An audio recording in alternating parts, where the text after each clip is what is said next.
আপনার জীবনে অর্ধাঙ্গিনীর ভূমিকা কি হতে পারে? আপনি বলবেন সেরকমই যেমন আমার জীবনে রুক্মিণীর ভূমিকা। এটা সত্যি, কিন্তু এটাও সত্যি কথা যে আমার আর রুক্মিণীর এই সম্পর্ক তাকে আরো গভীর করার জন্য অত্যন্ত প্রয়োজনীয় হলো আমরা প্রথমে বন্ধু হই। একজন ভালো স্বামী বা স্ত্রী হবার প্রথম পদক্ষেপ বন্ধুত্ব, অর্থাৎ সখা প্রেম। যতক্ষণ না এক স্বামী স্ত্রী নিজেদের সম্পর্কে বন্ধুত্বের মাহাত্ম্য বুঝতে পারবেন না, ততক্ষণ এই সম্পর্ক যেন অপূর্ণ থেকে যাবে। আর তারপর এই সম্পর্কে জন্ম নেয় সেই অনুভূতি, যেমন অধিকার, যেমন অভিমান। এই দুই ভাবনা যা এই সম্পর্ক ভাঙার প্রথম পদক্ষেপ হয়ে থাকে। সেই জন্য নিজের দাম্পত্য জীবনে অধিকার ফলানোর আগে নিজেকে জিজ্ঞাসা করুন, আপনি কি আপনার জীবনসঙ্গীর সব থেকে ভালো সখা হতে পেরেছেন? সম্পর্ক আরো উন্নত হবে। রাধা রাধা। বিবাহ। একজন নারীর জীবনে বিবাহের গুরুত্ব কতটা? আসুন আমরা কথা বলি রুক্মিণীকে নিয়ে। একজন নারী যিনি পবিত্র মানসিকতা নিয়ে কাউকে ভালোবেসেছেন, তাকে বিয়ে করতে চেয়েছেন। এবার বিয়ে মানে কাউকে পাওয়া, মানে কারোর হাত ধরে আগামী সমস্ত জীবন তার সাথে কাটিয়ে দেওয়া।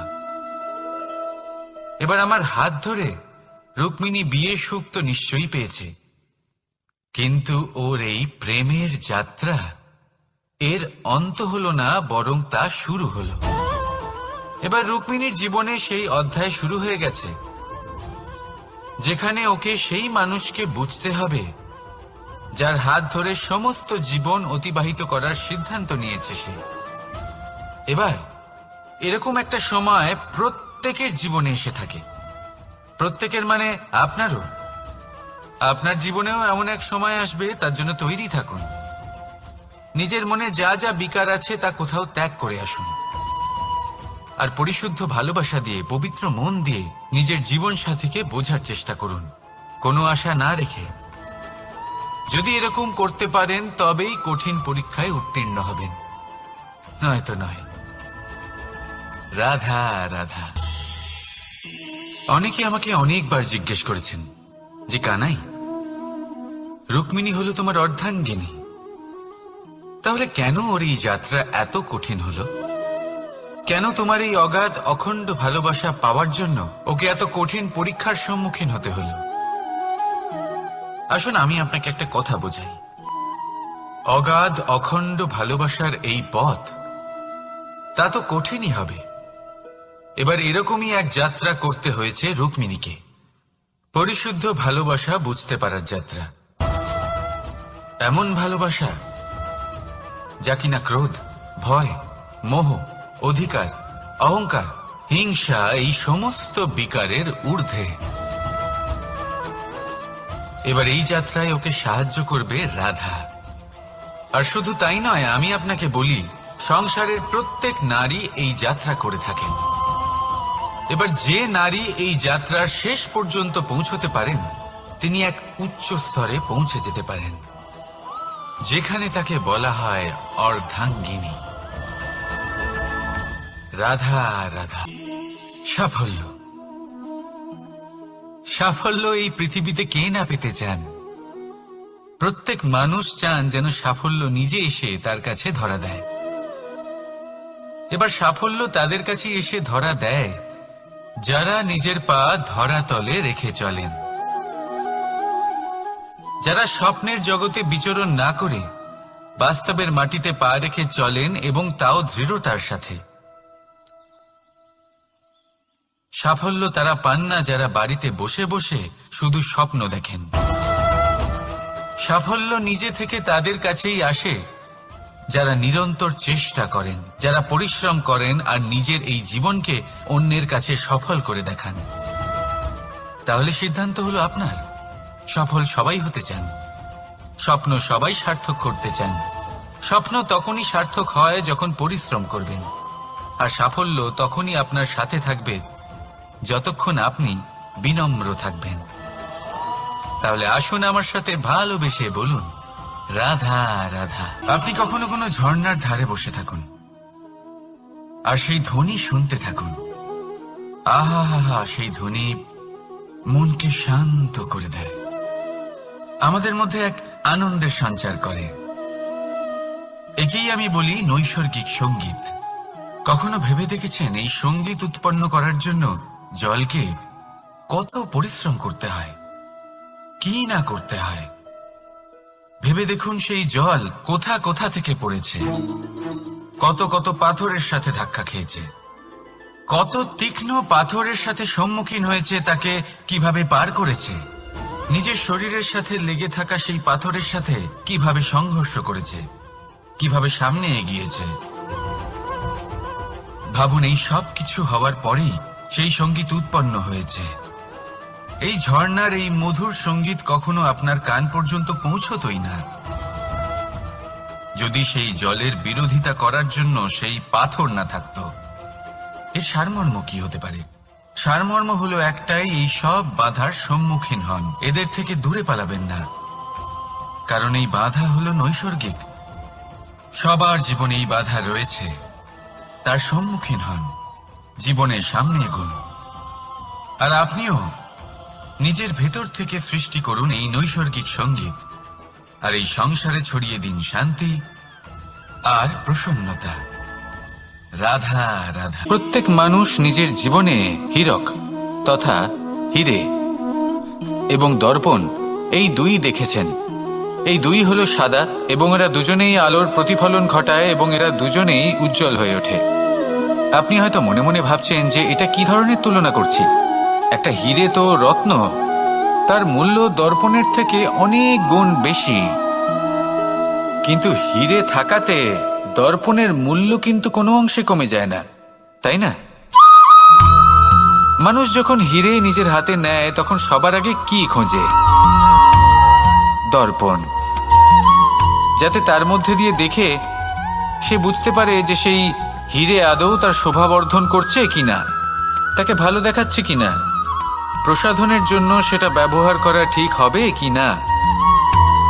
অর্থাৎ হীরের উপস্থিতিতে দর্পণের গুরুত্ব কম হলো না, দর্পণের কারণে হীরের মূল্য বোঝা গেল। আমাদের জীবনেও ঠিক এরকমই ঘটে। আপনারা যদি সংসারে নিজের আশেপাশে দেখেন, এমন অনেক মানুষ দেখতে পাবেন যারা নিজেদের ক্ষেত্রে মহান স্থানে পৌঁছেছেন, নিপুণ এবং শ্রেষ্ঠ হয়েছেন। আর তাদের মধ্যে আপনার নিজের মনে হয় যেন আপনি হলেন দর্পণ। নিজেকে ছোট মনে করবেন না, আপনার মূল্য কম হচ্ছে না, আপনার নিজস্ব মূল্য আছে।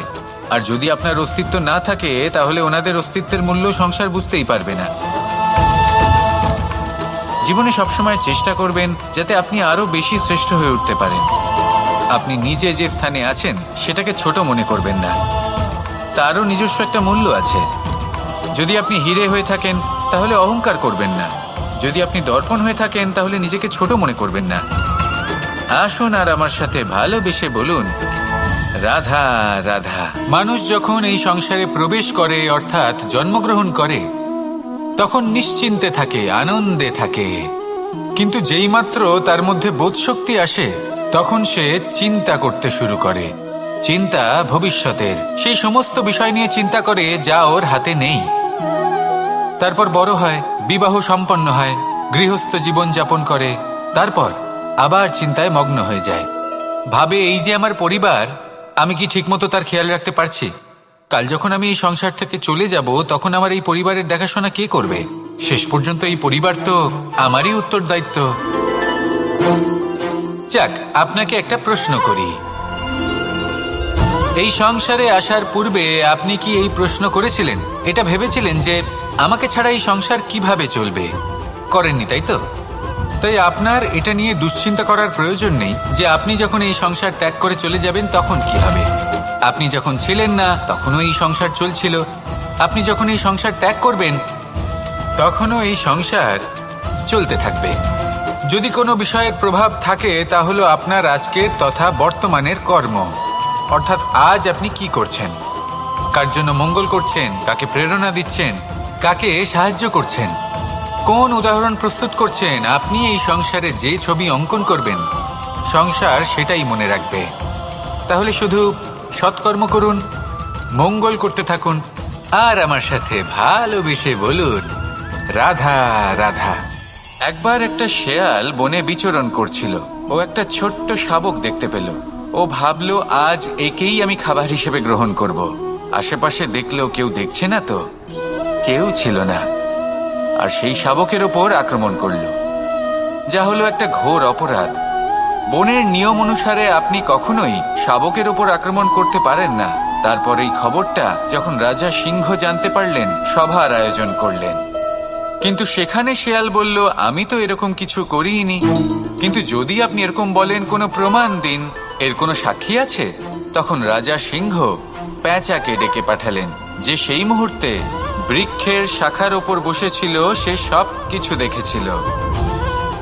পেঁচা সব সত্যি কথা বলল, আর শেয়ালকে মৃত্যুদণ্ড দেয়া হলো। এবার এই কাহিনী আমি আপনাকে কেন শোনালাম? কারণ মানুষও কখনো কখনো এরকম কর্ম করেন যা শিয়াল করেছে। এটা ভাবেন কেউ দেখছে না, যখন আমি অনুচিত কর্ম করতেই পারি। কিন্তু না, আপনি যাই করুন না কেন, কেউ না কেউ অবশ্যই তা দেখছে। কোনো ব্যক্তি না হলেও কোনো প্রাণী, না হলে কোনো যক্ষ বা দেব বা প্রেত। যদি এনারা কেউ না দেখেন, তাহলে ধরিত্রী মাতা দেখেন, যেখানে দাঁড়িয়ে আপনি সেই কর্ম করছেন, তাই না? তাই একটা কথা সবসময় মনে রাখবেন, কে দেখছেন কে দেখছেন না সেই বিষয়ে ভাবা ছেড়ে দিন। এটা খুব সহজ কথা। আপনি যদি উচিত কর্ম করেন, উচিত ফল পাবেন। যদি অনুচিত কর্ম করেন, তাহলে আপনি অনুচিত ফল অবশ্যই পাবেন। সেই জন্য উচিত পথে চলতে থাকুন, উচিত কর্ম করতে থাকুন, আর আমার সাথে ভালোবেসে বলুন রাধা রাধা। সংসারে আমাদের জীবনে যখন কোনো সুখ বা দুঃখ আসে, তার জন্য আমরা কাউকে না কাউকে অবশ্যই দায়ী করে থাকি, তাই না? এই ব্যক্তি আমাদের সাথে এরকম কাজ করেছেন, তাই আমার সাথে এমন হলো। ওই ব্যক্তি যদি এমনটা না করতেন, তাহলে আজ আমি ওই স্থানে পৌঁছতে পারতাম। সবই আপনার দৃষ্টিভঙ্গির ওপর নির্ভরশীল। আর যদি আপনার দৃষ্টিভঙ্গি এমন হয়, তাহলে তা অনুচিত। সত্যি কথা বলতে, এই সংসারে ভিন্ন ভিন্ন ধরনের মানুষ আছে। এটা আপনার ওপর নির্ভর করছে কিভাবে তাদের স্বাগত জানাবেন। একবার ভাবুন, আমি আমার দুটো হাত সামনে নিয়ে এলাম, দুটো মুঠো খুলে দিলাম। দুই প্রকারের মানুষ আসবেন, কিছু না কিছু দিয়ে যাবেন। এই মুঠো যদি আমি বন্ধ করে দিই, তাহলে না কেউ আমাকে কিছু দিতে পারবে, না আমার কিছু যাবে আসবে। নিশ্চয়ই বুঝতে পারছেন এই দুই ধরনের ব্যক্তি কারা এবং তারা কি দিয়ে যান। আমি যদি নিজের মুঠো খুলে দিই, তাহলে কিছু ভালো মানুষ আসবেন, আমাকে আনন্দ, সন্তুষ্টি, জ্ঞান প্রদান করে যাবেন, ভালো অভিজ্ঞতা দিয়ে যাবেন। কোনো খারাপ ব্যক্তি যদি আসেন, তাহলে তিনিও খারাপ অভিজ্ঞতা দেবেন, যার থেকে আমি শিক্ষা লাভ করব। এই সব কিছু আমি লাভ করতে পারি। মুঠো যদি বন্ধ করে রাখি, তাহলে আমি কিছুই পাবো না। দেখুন, এই সংসারে প্রত্যেকের জীবনে এইরকম। প্রত্যেকের জীবনে সবকিছুই আছে, ভালো খারাপ দুই মানুষই আছে। ভালো অভিজ্ঞতা আছে, খারাপ অভিজ্ঞতা আছে। নির্ভর করছে আপনার উপর যে আপনি কি করবেন।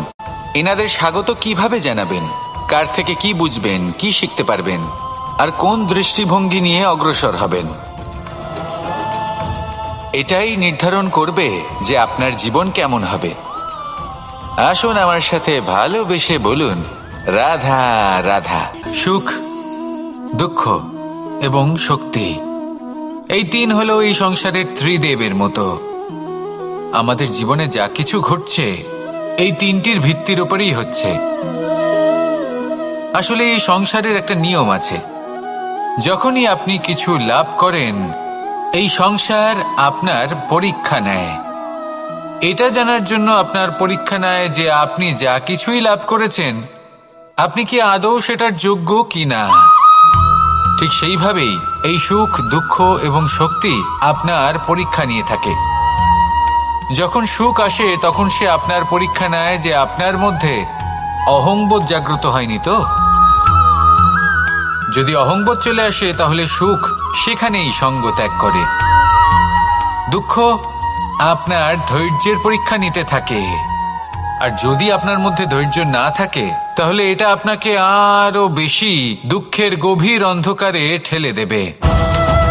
সেখানে শক্তি পরীক্ষা নেয় আপনার বিনম্রতার। যদি আপনি বিনম্র না হন, তাহলে হয় এই শক্তি আপনার সঙ্গ ত্যাগ করবে, নয় এই শক্তি বিনম্রতার অভাবে আপনার পতনের কারণ হতে পারে। এই সংসারে যে কোনো ব্যক্তি যিনি এই পরীক্ষায় উত্তীর্ণ হয়ে থাকেন, এই জীবনে তিনি সাফল্য লাভ করেন। আসুন আমার সাথে ভালোবেসে বলুন, রাধা রাধা। আমি মনুষ্যরূপে জন্ম নিয়েছি এবং সমস্ত কর্ম এই রূপেই করেছি, কিন্তু আশ্চর্যের বিষয় হলো যে আজও মানুষ আসেন এবং হাত জোড় করে প্রার্থনা করেন যেন আমি ওনাদের সহায়তা করি। আপনাদের একটা কথা বলতে চাই, আমি সকলকে সাহায্য করতে পারবো না, কিন্তু আমি শিক্ষা অবশ্যই দিতে পারবো, জ্ঞান প্রদান করতে পারবো, এমন কিছু জ্ঞান যার ভিত্তিতে মানুষ যা চাইবেন তাই লাভ করতে পারবেন যদি সঠিক কর্ম করতে থাকেন। যখন কংসের অসুররা গোকুলে ধ্বংসলীলা চালাচ্ছিলেন, তখন আমি কারোর থেকে সাহায্য চাইনি। আমি দাঁড়িয়েছিলাম এবং আমি তার বিরোধিতা করেছিলাম। সবাই বলেন যে আমি ছোট্ট একটা আঙুলে গোবর্ধন পর্বত তুলেছিলাম, কিন্তু আমি কি ওখানে একা ছিলাম? কখনোই নয়। আমার সাথে অসংখ্য গোকুলবাসী, অসংখ্য বর্ষণাবাসী ছিলেন, নিজের হাতে একটা লাঠি নিয়ে। ওনাদের মনোবল, ওনাদের আশীর্বাদ আমার সাথে ছিল। মহাভারতে আমি শুধুই শিক্ষক ছিলাম, আমি শুধুই শিক্ষা দিয়েছি। লক্ষ্য সাধন করেছে অর্জুনই, যুদ্ধ করেছে অর্জুনই এবং জয়ীও হয়েছে অর্জুনই। আমি শুধুই শিক্ষা দিতে পারি। অবশেষে আপনাকে শুধু এটুকুই বুঝতে হবে যে ঈশ্বর সবকিছু করতে পারেন না, করতে হবে আপনাকে। ঈশ্বর আপনাকে আশীর্বাদ করতে পারেন যে কাজ আপনি মন থেকে করবেন সেটা অবশ্যই পূরণ হবে। সেই জন্য নিজের লক্ষ্যের পথে এগোতে থাকুন। চেতনা, বিবেক এবং পরিশ্রমের দ্বারা আপনার যা যা স্বপ্ন আছে, যা লক্ষ্য আছে, আপনি অবশ্যই লাভ করবেন। আর এই মন সুপ্রসন্ন হয়ে বলবে, রাধা রাধা। ভোজন। এই সংসারে যেই হোক না কেন, কোনো মানুষ হোক, কোনো প্রাণী হোক, কোনো কীট হোক বা কোনো বনস্পতি হোক, প্রত্যেকের জন্য ভোজন অতি আবশ্যক। কারণ ভোজন থেকেই শক্তি পাওয়া যায়, আর সেই শক্তি দিয়েই সংসারের, আমাদের জীবনের সমস্ত কার্য করা যায়। এবার এমন এক ধরনের শক্তি হয় যা শীতের ঋতুতে সূর্য থেকে আমরা পেয়ে থাকি, আর আরেক ধরনের উত্তাপ হয় যা দিয়ে ভোজন রান্না করা হয়, সুস্বাদু নানান ধরনের ভোজন। এবার অত্যন্ত গুরুত্বপূর্ণ হলো যে ব্যক্তি সেই ভোজন বানাচ্ছেন তার মানসিক পরিস্থিতি এবং সেই ব্যক্তি যিনি ভোজন গ্রহণ করছেন তার মানসিক অবস্থা। যখনই আপনি ভোজন বানাচ্ছেন তখন ভালোবাসার সাথে কাজটা করুন, ধন্যাত্মক ভাব নিয়ে, সৎ ভাবনার সাথে। কারণ আপনার এই মানসিক স্থিতি শক্তির আকারে সেই খাদ্যের সাথে মিলেমিশে যায়। আর যখনই আপনি ভোজন গ্রহণ করছেন তখন সদ্ভাবনার সাথে, প্রসন্নতার সাথে গ্রহণ করুন, ধন্যাত্মক ভাব নিয়ে। যদি আপনি প্রসন্নতার সাথে রান্না করেন, প্রসন্নতার সাথে খাদ্য গ্রহণ করেন, তাহলে আপনি প্রসন্নই থাকবেন। আর মন সুপ্রসন্ন হয়েই বলবে, রাধা রাধা। দীপাবলি আমাদের সবথেকে বড় উৎসব। শ্রীরাম রাবণকে পরাস্ত করে 14 বছরের বনবাস কাটিয়ে আবার অযোধ্যায় ফিরে এলেন অমাবস্যার রাত্রে। অযোধ্যায় সবাই খুব প্রসন্ন ছিলেন, খুবই উৎসাহিত ছিলেন। অযোধ্যায় সহস্র প্রদীপ প্রজ্বলিত করা হয়েছিল এই উৎসবে। একে আমরা দীপাবলি বলে থাকি। এবার এই বিষয়ে আমরা সকলে জানি। আপনি কি এটা জানেন যে শ্রীরাম বাস্তবে অমাবস্যার এক রাত আগেই অযোধ্যায় পৌঁছে গেছিলেন? সবার সামনে অমাবস্যার রাতে এসেছিলেন। এর কারণ কি? শ্রীরাম প্রমাণ করতে চেয়েছিলেন যে যে কোনো সময়, দিন হোক বা রাত, শুভ বা অশুভ হয় না। শুভ অশুভ কিছু থাকলে তা হলো মানুষের চিন্তা, তার ভাবনা, তার নির্বাচন আর তার কর্ম। নিজেই দেখিনি। শ্রীরাম শুভ কাজ করে ফিরেছিলেন, এবং অমাবস্যার মতো গভীর এক রাত্রিকেও দীপাবলিতে পরিবর্তিত করেছিলেন। এমনটাই যদি আমরা করতে পারি, তাহলে এমন কোন গৃহে যান যেখানে অসহায় ব্যক্তি রয়েছেন, যা অন্ধকারাচ্ছন্ন, আর সেখানে প্রকাশ প্রজ্বলিত করুন। প্রকাশ সহায়তার, প্রেরণার, আশার। যদি এমন কিছু আমরা করতে পারি, তাহলে তাকে প্রকৃত অর্থে দীপাবলি বলা যেতে পারে। তাহলে নিজের পরিবারের সাথে দীপাবলি পালন করুন। আপনাদের শুভেচ্ছা জানাই। আসুন আর আমার সাথে ভালোবেসে বলুন, রাধা রাধা। এই শুকনো পাতাটিকে দেখুন, নিষ্প্রাণ হয়ে পড়েছে। কোনো একটা সময় এই পাতাটি একটা গাছের ডালে ছিল। সেই গাছ ওর লালন পালন করত। যখন যখন বাতাস বইত, এই পাতায় কম্পন দেখা দিত, মনকে প্রফুল্ল করে তুলত। কোনো একদিন এই পাতা গাছের ডাল থেকে ঝরে পড়ে গেল। নিঃসন্দেহে ও নিজের স্বাধীনতা পেল, কিন্তু আস্তে আস্তে শুকিয়ে গেল, নিষ্প্রাণ হয়ে গেল। দেখুন, আমি এই কথা বলছি না যে স্বাধীনতা অনুচিত, কখনোই না। কিন্তু যে কোনো পরিস্থিতিতে স্বাধীন হতে চাওয়া, এটা নিশ্চিতরূপে অনুচিত। আমরা যদি আমাদের জীবনে পরিবারের গুরুত্ব ভেবে দেখি, তাহলে এই পরিবারে যতই মতভেদ থাকুক না কেন, যতই মনোমালিন্য থাকুক না কেন, যতই বিবাদ থাকুক না কেন, এই সব মিটিয়ে নেওয়া অত্যন্ত প্রয়োজনীয়। সেই সবকিছু সমাপ্ত করা অত্যন্ত প্রয়োজনীয়। কখনো এই পরিবারকে ভাঙতে দেবেন না, কখনো এই পরিবার থেকে দূরে চলে যাবেন না। এই পরিবার হলো আমাদের জীবনের একটা অমূল্য সম্পদ, অমূল্য এক আশ্রয়, যা এই সংসারে হয়তো কোথাও আপনি পাবেন না। তাই একে আগলে রাখুন। ভেবে নিন, আপনি পাতা আর আপনার পরিবার সেই গাছ। আসুন আমার সাথে ভালোবেসে বলুন, রাধা রাধা।